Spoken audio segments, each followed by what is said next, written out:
I can remember my brother, but why did my parents always deny that I had one?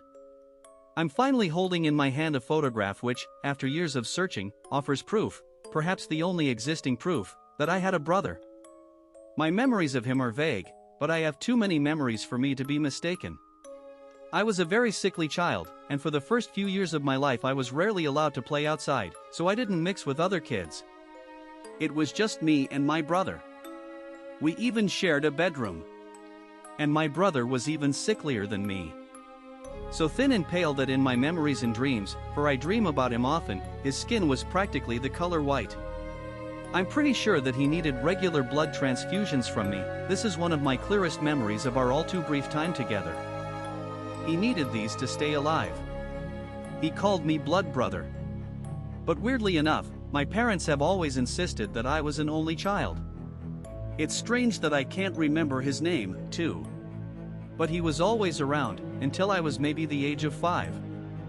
I became convinced this wasn't some imaginary friend scenario.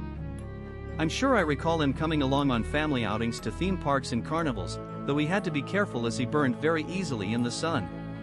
But then, very suddenly, he was no longer around. I guess it makes sense to protect a young kid from certain harsh realities, but why didn't my parents ever sit me down when I was older, and reveal what really happened? I assumed he must have passed away. My mom died last year. I feel bad about this now, but even on her deathbed, I implored her, one final time, to tell me about my brother. But one final time, she denied I'd ever had one. And one final time, I could tell she was afraid. My dad lost his marbles a few years back, so with my mom's death, I knew that nobody could solve this mystery but me. I ransacked my mom's house looking for photos of those family outings. She'd always hidden some photos from me. You'd get 24 photos from a roll of film, but in every album, there were only 22 or 23. And even some of those were crudely cropped by scissors, no doubt wielded by my folks. But they'd made a mistake.